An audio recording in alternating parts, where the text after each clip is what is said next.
ก็เราเบาอยู่ดังแมบนั่นล่ะโย่ตอกย่ำเราเบาดีกว่าเห็นว่าเราเบาหลังแมบกะเฮงว้าวใช่เราเบาอยู่อ่ะ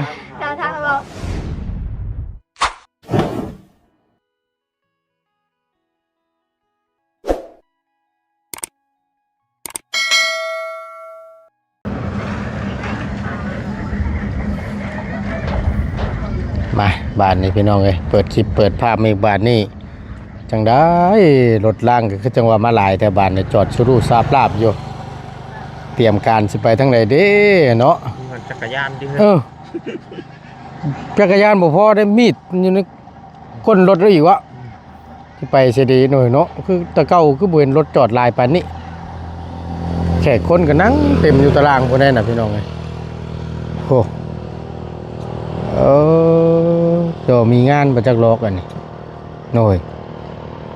เอาผ้าผลก็สิลงมาแล้วบัดนี้พี่น้องโปรยๆลงมาเนาะ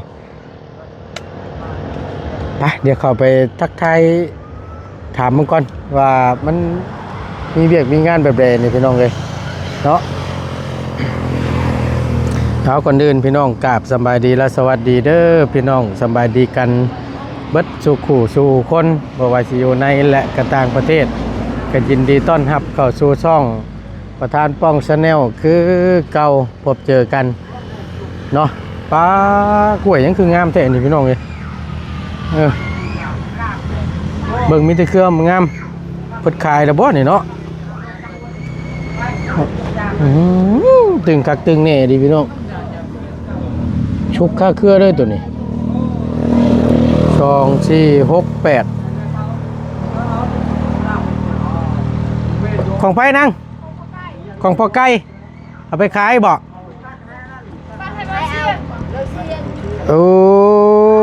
บ่เชียงสิกลับบ้านบ่มีแต่เครื่องงามหน่อยเนาะตึงคักก็ดีนี่ฮะยังแล้วล่ะยังบ่ทันเมื่ออยู่ฮะโดยขอบใจหลายๆสบายดีสบายดีแม่นบ่ยากบัดมื้อเฮาเมื่อก่อนเดี๋ยวเฮาสิบอกเด้อคือจังว่ารถล้างไผคือมาจอดหลายเท่าเฮ้ยสิไปฮับอันนั้นล่ะลูกเอ้ยไปทางใดตู้สบายดีลูกเอ้ยสบายดีโดยเพราะว่าไปฮับเมียใหม่ของข่าวอดีนะพอแบบเลี้ยงพออีเลี้ยงไปฮับเมียโดยไปฮับลูกไผ่ยังเป็นทางการบ่บัดนี่โดยแม่ล่ะโอ้มืองามยามดีเนาะทางคุณย่าเพิ่นเว้าได้ลายน้อยปานใดเนาะสิไปพูดคุยถามค่าชิ้นชอดกระลองนี้โดยแม่ล่ะมื้อนี้ก็พากันไปมื้อนี้เนาะโดยแม่ล่ะมีไผแน่ไปน้ำแม่นเบิดบ่นี่คือสิหลายคนแล้ว3 4 5 6คนอยู่แล้วเอาว่าง่ายๆก็เอาแต่จกเอาแต่ผู้ใหญ่นะว่าแล้วก็เนาะผู้ใหญ่ทั้งนี้เนาะโอ้ข้าวขาหมูกินมาฮอดพี่ขาหมูบ่ตุหมูแล้วข้าวขานี่ฟังพอดูว่านี่เจ้าเพราะว่าเบื้องต้นนี่เราสิมาถามเพราะว่าเพิ่นนี่ไปนำมาดีเราประถามกยาล่ะ1นี่ฮีดของช่องมาราคาสินชอดปานใดหลายปานใดน้อยปานใดโดยแต่ว่าพังเพิ่นเว้าละ1 2อีกแล้วมื้อใดเวลาใดเพิ่นให้แต่งถ้าว่าเฮาบ่มีเฮาก็ขอบเพิ่นก่อนเพราะว่าพ่อให้เว้าว่าพ่อบ่ได้ไปดอกไปตั้งประตูบ่ได้ไปบ่โดยให้เพิ่นนั้นไปเพิ่นรับหมดแต่ว่าพ่อตู้วางแผนให้โดยแต่ว่าปีหน้านี่เห็นว่าเพิ่นให้แต่งรถก็เข้าอยู่กินบ่มีเงินก็ยังบ่ทันได้มียังหายังบ่ทันได้อยู่โดยนั่นแหละว่าสิขอบก็สิปีหน้านี่แหละเราตกลงกันนะโดยนั่นแหละคอยสิให้ลูกไปแล้วก็ญาติพี่น้องไปนำแล้วมอบเรื่องปัญหาตัวได้ก็มอบให้เพิ่นหมด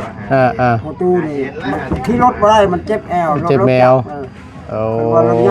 เนี่ยได้กับใครเนี่ยขี่รถจักรไปเพื่อฮอดเนาะโดยไกลเติบด้วยเนาะไกลแล้วไกลก็บอกไกลปานใดพอมาขี่รถจักรในชั่วโมงนึงฮอดขึ้นเส้นเมืองน้องบ่ได้ไปน้องไงโดยทางนั้นแหละ ก็คืออันนี้นี่สิไปคุยเรื่องค่าลงค่ารองค่าชิ้นสอดเนาะแล้วก็ผู้ใหญ่2ค่ำ2ป้ายน่ะไปนัดหมายกันก็ถ้าสมมุติว่าเพิ่นนัดเดือนนั้นเดือนนี้หรือว่าปีนั้นปีนี้ถ้าว่าเพิ่นนัดไว้ๆนี่เฮาก็สิได้ขอน้ำเพิ่นว่ายังหาเงินยังบ่ทันได้เอาเป็นปีหน้าปีในก็ว่ากันไปคุณหมอคุณมันก็แล้วเนาะเรื่องคุณหมอคุณมันก็จะคุณลายมากอะไรก็บ่จักแต่ว่าให้ถามมันปีก่อนเพราะว่าเฮายังบ่ทันได้ครบเก็บเกี่ยวให้มันแล้วก่อนเนาะแม่นเขาจะกินกับบ่มีเจ้าปีนี้เนาะช่วยลูกได้ลูกเมียจักสิว่าได้เนาะมันห้ามกันบ่ได้เลยตู่ห้ามฟ้าห้ามฝนห้ามคนนักกันนี่เนาะแนวมันแล้วใส่แนนมันมาเด้ให้ว่าได้ซะสิว่าได้ลูกก็ยามันคะแนนเอาแล้วก็ฮักแพงกันเนาะให้สร้างให้สานํกันคะแนนเอาแล้วก็อย่าปะอย่าห่างกันก็พอเป็นบ่อัน2มื้อ3มื้อนี่พอตู้แม่ตู้ก็เข้าบ่ลงท้องเพราะมันเป็นยังลูกไผนี่ก็สิเมื่อเงินหลังจักคิดจักถูกบ่ได้นี่บุญแล้วบ่เพิ่นกลับมาคืนมาแล้วบ่มาแล้วพูดเลยนำมาแล้วเนาะบุญใหญ่บุญของลูกแล้วโดยสาธุแล้วก็มากันนี่แหละก็อันผู้ใหญ่ใจดีเพิ่นเบาเสียงเพิ่นไปนำโดยไปชงไปเอาเพิ่นช่องเที่ยวเพิ่นไปช่องเที่ยวบัดตัวนี้แหละเนาะโดยความหักแพงแต่ว่าเนี่ยได้ก็เฮาว่าลูกเอ้ยเนี่ยได้ก็ผิดถูกก็ให้เปลี่ยนกันต่อไปเปลี่ยนกันไหมเฮ็ดไปมีเพราะว่าเป็นหยังจึงบ่ให้เฮ็ดเพราะว่ามันข้างเวียกงานเฮากันกินกันเสียเวลาเนาะแม่นความแล้วก็ผู้ใหญ่ไม่ชูเพิ่นก็บ่เชื่อมั่นปานใดเฮาเฮ็ดเปลี่ยนรถแม่น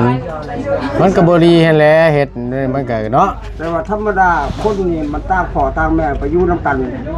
มันสิให้ถึกเรื่อยๆมันก็บ่ได้ดูเอ้ยมันก็มีบ่ผิดมีบ่ถูกแม่นมันก็มีผิดมีถูกก็ธรรมดานั่นแหละแต่ก็คือว่านะอย่าเมื่อรู้ร้ายเมื่อเฮือนน่ะเนาะให้ยามใดเมื่อได้เลยบ่คักแล้วเนาะดูสิบ่คักคนได้อยากให้ได้ใดก็อดเอาพูดง่ายนะตามีสิได้พูดมีการเอาสิอยากให้ยามใดก็อดเอานอกจากว่าพอใกล้ตบขาตีบ่เจ็บจะมื้อเนาะอันนี้ยังบ่ได้เฮ็ดหยังกับมื้อแหละมันกับบกงามมันได้คือว่าหั่นแหละเนาะตู้เนาะถ้าว่าตบตีแล้วโอ้บ่ไหวแล้วปู่ย่าเอ้ยเฮาทนบ่ได้แล้วอยู่กันตีแต่เฮาก็แม่นน่ะถึกตัวนะบ่เถียงแล้วตัวนี้บ่ว่าไผตัวนี้เพราะว่ามันบ่คักคือว่าหั่นแหละแต่ว่าบ่น้ำปากน้ำคอชื่อนี่ก็บ่เป็นหยังดอกมันก็ธรรมดาแหละแต่ดิ้นอยู่ในปากนี่ก็ยังครบเนาะคิดจำนั่นก็พอละพี่น้องไงเนาะยิ้มไปเปื่อยบาดนี่เนาะเมียมาแหละปกติเนาะจะได้อะไรเราก็ได้จนเชียเวลาปลูกมันปลูกยังเราปลูกกล้วยเฮ็ดเวียกเป็นคอกหมูเนาะมันหมูก็ยังบ่แล้วยังข้าวเวียกนี่ละดูเสียเวลาพอเสียเงินนำแม่บ่ล่ะเสียเท่าไรน่ะเป็นนั่นแหละแต่ว่าเขาคิดว่าช่องล้านภายในช่องล้านน่ะเฮา5เดือนนึงสิบ่ได้ดูแม่นแต่ว่าเชียร์คนว่าอย่างนึงครับพิใจลูกหลานเชียร์ลาเนาะแล้วคนมาซอยเฮ็ดชวนเฮ็ดให้หลายแล้วปีนี้กินก็กินจำกินเงินลูกเจ้าของนั่นแหละมันเป็นได้ว่าคือประตูนี่จักสิขึ้นอะไรแล้วแต่เพิ่นแล้วแต่ว่าต่อไปนี่ประตูนี่หวังว่าคิดเปลี่ยนใหม่อีกปรับปรุงเนาะแม่นความเพิ่นบ่เงินเงินไผเงินเฮาหาแม่นแล้วเลี้ยงลูกมีหยังก็ให้ลูกแม่นเฮาเพิ่นจะกินผู้เดียวอยากลืมผู้เดียวมันก็บ่ได้เนาะเป็นนักที่ว่ากินผู้เดียวลืมผู้เดียวบ่ไปเฮ็ดแบบนี้แบบลักษณะผู้เดียวแหละแม่นลูกบ่ใหญ่นำลูกบ่พอใจนำใหญ่ล่ะแม่นผลก็สิตกบ่ผลบาดนี่เนาะโอ้ยลงมาได้ผลน่ะบ่เพิ่นหาจกเอาแต่ผู้หลักๆเด้อได้นี่เบิ่งนี่ ตามที่นั่นน่ะแม่นเจ้าโคตรและอีหล่าเพิ่นนี่บ่สบายดีล่ะสบายดีโดย ดูสิคอเรานำลูก เจ้า เพราะว่าวัวอยู่บนนี้พอให้เขาว่ายิ่งไปแล้วมันให้ใช้เรือแน่คุณควายแน่แต่ว่าเรื่องขั้นว่าประตู โยตาชื่อเอาอย่างนั้น แต่ว่าให้คนควาย ตาต้องลงก่อน นิ้วนี่หักไม้ ให้คนคั่วนิ้วฮักไม้นี่บ่ นี่แม่ตู้นี่เป็นนิ้ว คันนี้บ่ได้คนนึงก็ให้ลูกบ่ให้เลย อันนี้แล้ว ได้เดี๋ยวเขาจะถามเบิ่งให้เดี๋ยวเขาจะหาเบิ่งให้เป็นนิ้วไข่ดังคือน้องจันทร์ แต่ไม่ชื่นเนี่ยบ่ได้กินนกเขาแอวไปเจ็บกระเพาะก็ขึ้น โดย คนนี่มันไล่แนวเพิ่นบ่จอยอยู่ ตีแลตัวนี้มันเจ็บเนาะเดี๋ยวจะหาเบิ่งให้เดี๋ยวตัวเด้อเดี๋ยวตามเบิ่งให้โดยก็คือฮู้แล้วบ่ ไปแล้วว่าตู้ อ้าวสบายดี เอ้ยสบายดีตู้สิไปแล้ว บ่สิไปแต่ว่าเพิ่นดูไปบ่ได้ เจ้าสิมอบหมายคนอื่นไปแล้วอ่ะเอาสิออกไปแล้วบ่ ฮะจักบูว่าสิไปจักมุ่ง สิไปแล้วบ่โอ้ไป ไปจังมุ่ง ไปแล้วว่าไปน้ำ ประตูไปน้ำ ไปจังได้ล่ะ ประตูนี่ ประตูชมคนกับบอลาย คันประตูไปว่าได้ก็ไป ลุงโนดไปน้ อืม ำไปบ้านปลอย ไปบ้านปร้อยคุณทางแหวทางมันดีบ่ทางมันก็เฮ็ดใหม่แล้วดิบ่ชักแบบนี้ ควันคือหยังไง บ่อันนั้นทางมันลอยตาม โอ้ยบ้านปร้อยข่อยเคยไปโย มันต่างกันมัน อันมาเป็นสิแยกทางไปทางนี้ไปบ้านปร้อยทางนี้ก็เข้าไปทางบ้านโพนมี บ่ซื้อบ่ เชื่อแล้วว่าเคยไปแล้ว ทางแดง บ้านบ่ทางเอาไรบ้านด้วย บ้านหยังบ้านพร้อย รวย บ้านพร้อยสิพากันไปน้ำจักก้นบาทจะบ่ได้ไป เจ้าก็ไปปะ เจ้าก็ไปคือกันบ่ ไปน้ำไปน้ำกู้แล้วว่ะแต่ว่าบ่มีรถอีก หมูให้หมูชื่อให้หมู ปอเรียงก็ไปว่ะ ไปแล้ว ไปแล้วอ่ะไป ไป บ้าน ชื่อ แม่ เมื่ นะ อกี้นี่เขาไปพอ ก็ไปเบิ่งแล้วเนาะตัวเนาะไปเบิ่งแล้ว ไม่อยากให้ประตูกับอะไรไปนะ ให้เราบ้าไปน้ แล้วว่ามีเงินเติมน้ำมัน บ่ข้าวกิน ำก็เติมให้ จะเติมให้บ่ ให้เราบ้าไปนี่ต้องพูดละถามชูเฟอร์พูดละถาม เราต้องชวนมาบุญ เอ้ามันไม่อยากไปนะ ถามชูเฟอร์แล้ว เราไปเราไป ก็มันนี่นะ บ้าบุญเราไม่อยากไป มาบุญแล้วก็อย่าไปมาบุญบ่ไปแล้วว่าก็บ่ได้ไปคือกัน อ้าว เราบ้ามานำกันติ มานำกัน เท้าหลายผู้หลายคนน่ะเด้ ไป ผู้ใหญ่เพิ่นก็ไปนํอยู่เด้ก็สิว่านะเป็นหยังดอก ไปช่างหน่อยอันเนี่ยอยู่ในกินเพิ่นสิเปลืองได้ พอดีแล้วจังเจ้าก็ต่างไปเบิ่งเด้ยบ้านแม่เจ้า แพงบ่ ว่าเป็น สิ แบบ ชอบ ใด ทางนี้มีตุกแพงบ่ขนมอยู่ จักแล้วโอ้โหเกินราคาเอี้ยงกัน เอาคืออัน กาแล้ว เจ้าไปขอเมียให้อัน มันลดบ่ อัน บ่ นี้ได้ ค จ้ะ นบ่ได้นึกมันขาด แต่ว่ามันขาดได้ดี ชื่อ ไป ขอบไก่บ่แพง กี้ บ่ ตะกี้ก็8 ล้าน เอ่อ งัวตัวนึง มาตัวหนึง ไป15 ไก่15ตัวไก่15ตัวหมู2ตัว มีหยัง ก็ยังใครอยู่ ยิ้มเปื่อยๆอยู่ มันคือว่าบ่แพงเนาะ เนาะบ่ควันระเบ้าบ่จ๊ะเห็นว่าผู้ดังระเบ้าแมบก็เว้าเจอระเบ้าเนาะใจดีนี่ เอาแบบนึงบ่แม่น บ่แม่นบ่ บ่ หมู่บ้านนี้ก็ระเบ้าอยู่ เขาบอกได้ แล้วว่าไง ดังแมบๆนั่นล่ะ ว่าเจ้าฮู้ดังแม่ โยตอกย่ำระเบ้าเด้อกูว้าเห็นว่าระเบ้าหลังแมบก็เฮงเว้าใช่ระเบ้าอยู่อ่ะ ถ้าทางบอกประตูดังแม่ใครในนี้ก็บ่ได้ว่าเจอนะบ่เนาะน่ะบ่ไรเนาะ โดย ได้ โอ้สิไปโรยหยังเจ้าบ่ทันได้ขึ้นมาเมื่อวานนี่ เอ้า มาก็ต้นฮอดมาอยู่เนาะ เขาหูเขาก็ต้อง เฮาบ่ฮู้กระโดยเลย โอ้ยบ่ถึกเนี่ยน่ะ บ่บุญนะ ว้าก่อยฮู้อยู่เนาะว้าวเฮาว่านในลังแมบเนาะอ่าน เออ ทางว่า นั่น ใครว่าบ่จูนกับบ่บุญดังแม่ไข่นี่ค่อย มัน บ่ ก็อย่าแล้วมึงเว้ามึงเว้า บ่เปรียบเปยเนาะเฮาก็ตามใจเฮาแล้วผู้เฮาลังแมบ ไปเว้าไปเองโต บ่นะบ่นะ เห็นว่าเพิ่นจมูกโด่งกะ เว้าดังโด่งแล้วนี่ เนาะดูเนาะว้าว สิแล้วบ่หาเว้าแต่ละบ่าวแต่ละผู้แต่ละคนบ่ได้เนาะนี่เนาะเก็บไว้ในใจกูว่าอย่าเว้าบอกอยู่เออ ใช่แม่จ้ะนะใช่แม่ เดี๋ยว จ้ะ ได้ได้แต่ ใม่จ้ะแม่จ้ะ ตาละบุ้ม ตาแล้วบวม เป็นยังน่ะ คัน ไปคันพี่ทั่ว เรานั่นเราได้ล่างหน้าไปพ่อนะแต่เคย ถ้าบนตาเราเคยเห็นยาเราก็เคยทุกอย่าง เอาเราอยู่ใช่จังไง เป็น คันตาสิบ่แต่แล้วเกาบ่ ก็เคย เนาะ จับใส่ ยังไม่ได้ยันถามเราจะเถื่อเลยถ้ามันมียาดีก็มีได้ยา ชื่อแล้วยา แล้วอย่ามันเป็นขั้น มันคันซื่อๆคันแล้วก็บ่ต้องเกาเท่านั้นแหละ ไม่เกี่ยงกินยังเนาะ ยา คันแล้วบ่ต้องเกา เราไปป่าบ่ เกาบัดนี้เกาแล้วมันขึ้น เกาแล้วมันบวมขึ้น เลย อดเอาตัวนี้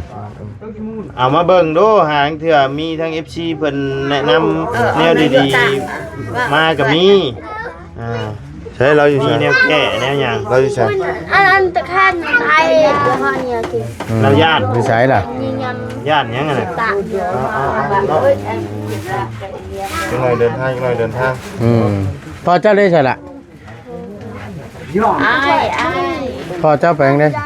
พอโรงเรียนนะเรียนอยู่อำเภอพระแซมเราไปหา อยู่ใช้น่ะบ้านสกีพวก เอาไปหับอยู่บ้านสกีกับปจิไปทั้งนั้นอยู่บ่แม่นบ่คือบ่ลงไปแล้วก็ บ่ ไปเลย บางเทื่อเพิ่นไปเอิ้นมาแล้วก็มาฟังคำชี้แนะจาก มาคุยกันก่อน ป เนาะ ระตูเด้แบบเทื่อเพิ่นเอิ้นมาจำนี้แล้วก็เฮามีทางแก้อยู่บ่ เพิ่นแต่งเรียก แต่งเวียกให้เด้ แต่งเรียกให้เนาะ ประตูบ่ได้ไปนํก็สิ เป็ ว่า นลามเลย โอ้โตใจเย็นใจเย็นเคยยอกเราเห็นเคยตีเคยเห็นนี่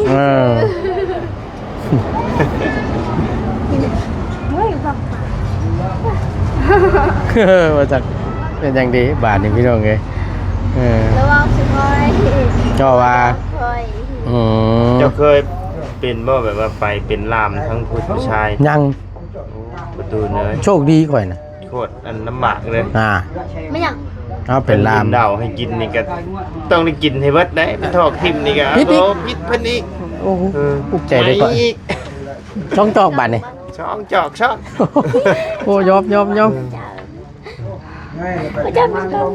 ฉันว่าเป็นทั้งพายยิงนะโอเค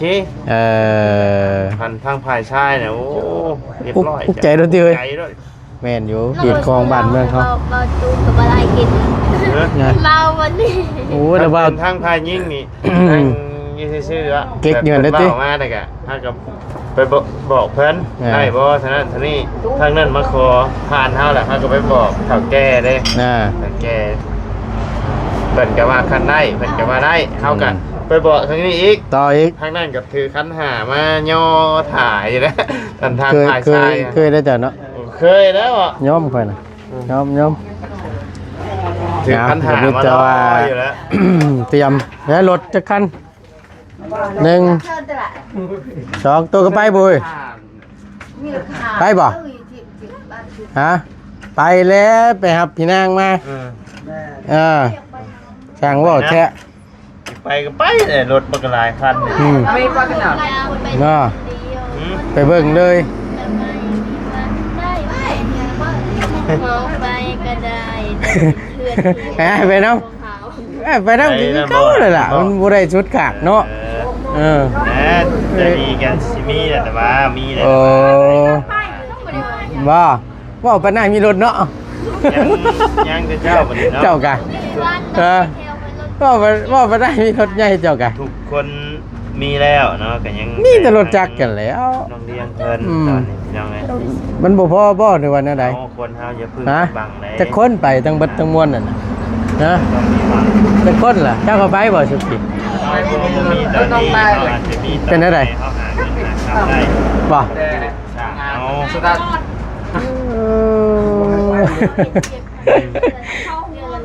เนาะ เดือนละล้าน ไว้ตินั่นใดกะ เก็บสะสมเอา เข้าถึงหมอ รอมริดใบ พบแต่แพทย์แต่หมอ เก็บอ้อมเขาชื่อเป็น เออใช้คือนั่นอยู่คือขี่ได้อยู่ เลือดสร้างเลยอันนั้นโอ้กูสร้างกูดีอยู่เป็นกว่ามันกูสร้างไม่ชุบเหลืองเต็มร้อยถูก ฮะ เย็น เจ้า ว่าไอ้คอยสุดท้าย แล้วก็ โอ้ยนี่ แน่นบ่ แม่ไม่ได้ว่าควันหรือเปล่า ยันว่า บ้าโอ้ยระบายคิดเอง เอาละเวงเนี่ย ตัวละแวงได้เว้าแต่เฮาเนาะ เศร้าบ่ เว้าแต่เฮา ระบายเลยแล้วก็ชิว เฮ้ยแล้วโอ้ยขนมมากินมื้อนี้ ดังกระโดด อ่านว่าอีกเลยโว้ยอย่าว่านะเนาะ นี่เราก็บ่ได้แมพเราก็โด่งอยู่ เด็กเฮ้ยดังแมวเนี่ยเจ้าคนรวยดังแมว เบิ้งหันเอาเบิ้งให้ป้าลุงเพิ่นตัดสินนี่ อย่าว้าวดังแมวกะเขาเก็บไว้ใช้ใจเขาจงว้าว เออ ดังแมวดังอย่างก็ย่าเข้าเฮาก็มีดังคือกันดังคือกันดังหมด มีแต่ดังหมดเราดังโดนเนาะว้าวเขาคงก็ ผมมีมันก็นกเอาเลย ดังอย่างก็ กิน ย่า แล้วว่า เข้า กับได้ยังกิน เห็นผู้นั้นรอน่ะแล่นนี่แล่นไปหาผู้นั้นคนนี้บ่รอน่ะบ่แล่นอู้แบบนั้นฉันพอเป็นอันนั้นโมฟีเขาก็เล่นเขาแหละ เขาก็ต้องเป็นบ่รอคนรอหรือบ่รอเขาก็ เขาให้เลยติ เขาก็บ่ดีนำเขา ยังบ่เห็นมาอยู่เนาะพ่อเจ้าก็เลย ดีเนาะ คนบ่รอเขาบ่ดีเขายังเด็กน้อยคนดีหรือบ่ดีเขาก็บ่ฮู้เนาะบ่ไรเบิ่งไปเลย ไปใช้ เจ้าอะไรล่ะเฮือนเจดีนี่บ่ก็นี่แหละช่างไม้เครื่องเฮือนมาก่อนเครื่องเฮือนยังบ่ทันได้มาเด้ เราบ่ ให้มันนั่นก่อน เราบ่มาทำบ่อนน่ะ เพราะว่าใช่ทางอาจารย์ลาวโทรลมกับผู้เพิ่นสิสร้างไม้ก่อน แต่บ่มีรถไฟ ก็บ่ล้นดอก เฮ็ดอะไรถ้าเบิ่งว่ามันสิเป็นแบบใดบ่อดหนาวใจเย็นให้ทั้งช่างแหล่เพิ่นคำนวณไม้มาก่อน ว่ามันต้องใช้ไม้จักโต สร้างเป็นบ้านไหนบ่ หึ สร้างอยู่บ้านไหน บ้านแก้งหลวงในบ่เลยแก้งแปรลงไปนิดนึงอะนะแก้งหลวงในไกลเติบได้จากนี่ไปกันมันไปกลับกัน ยิ้มยังยิ้มซื่อๆเป็นดีใจได้เนาะดีใจสิได้เห็นไปครับมันที่นั่งมาอย่างเป็นทางการนะบัดนี่ เขามีรถไฟอยู่อ่ะ ไงเป้าเอ้ยดีจักคันนี่1 2 3 4 5 6 คันสีแดงไปบ่ได้ 7 ห้างก็ไปบ่ได้ 7คันนับแล้วรถ เฮ้ย แม่น เอ้ารถไฟใช่จักรยานสีแดงเนาะ จักรยานสีแดงทำได้ ของประตูมันบ่ใช้ไปเข้าใจแล้วคอกหมูคอกนั่นตัวได้เฮ็ดอย่างนี้แล้ว นี่ก็ข้ามเมียกัน มันเอกกาเวียกเอาเทแล้วล่ะว่าการก่ออย่างเรียบร้อยแล้วล่ะว่า แท้แล้วค่ะ บ่ล้นนุดเอาจังนั้นก็แล้ว อยากเห็นหน้าหมู อยากเห็นหน้าหมูโอ้ยสิไปใช้เดี๋ยวสิเปิดในโทรศัพท์นี่เบิ่งท่า อ้าวเบิ่งในโทรศัพท์มันบ่ขึ้น มักหมูราดก็ได้คือกันนะบ่ยากดอกเห็นว่าก็ได้ใช้อันเราจริงยังบ่ทันลงมาบ่พี่นางจ้ะนะเราอยู่ไสอยู่พุ่นบ่ พุ่นเพื่อนเขา เอาเราไปเรียนจะพดบ่เอาจังใดก็ดีใจน้ำหลายๆเด้อที่นี่ล่ะก็ไปพูดคุยกันถ้าว่างมันก็คือฮู้น่ะพี่น้องเอ้ยไปคุยกันก่อนไปคุยเรื่องกรองไปไหวไปพรแต่ว่าชั้นชักกับเพื่อนบ้านเฮาก็ไปเฮ็ดแปลงเฮ็ดแปลงคลองไปสมุดโบมูมีกับครอบบอกนัดเดือนปีนี้บ่ได้ปีหน้าเอาเนาะเอาจังหน่อยก็สิไปได้นี่เนาะคุณเองสิบอกให้ตัวพูดซุปเปอร์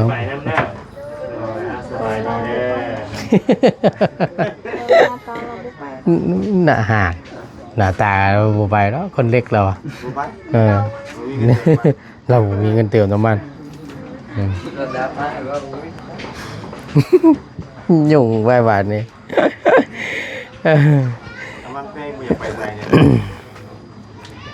พิจารณาไม่บัด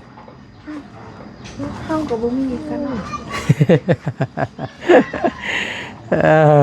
เอาพี่น้องเลยอาจจะฟังเบิ้งอยู่พี่ละทั้งประตูนก็ได้เนาะก็เป็นอะไรก็จังว่ากันเนาะไปอยู่ดีมีเองลำลาก่อนเด้อสบายดีเด้อสบายดีกินแล้วบ่ข้าวได้ยังกินมั้ยน่ะปิ้งเขียดคักละเนาะเอาโอเคพี่น้องเอ้ยก็ถือว่าก็เตรียมจะไปอันนั้นชูคอเว้าเรื่องค่าสินสอดหรือว่าพูดคุยกันล่ะพี่น้องเนาะระหว่างผู้ใหญ่2 กำ 2 ฝ่ายฝ่ายเจ้าบ่าวฝ่ายเจ้าสาวเนาะก็ไปนัดหมายไว้ว่ามีกระแต่งบ่มีก็เป็นเดือนจังซี่นะเป็นปีหน้าปีในบ่ก็จังว่ากันเนาะเพิ่นเนาะเอารอเบิ่งรอชมนํกันในตอนต่อไปสำหรับคลิปนี้บ่ตูนนำลาแล้วขอบคุณหลายๆอยู่ดีมีแฮงโชคมันร่ำรวยเด้อพี่น้องเด้อสบายดีเด้อ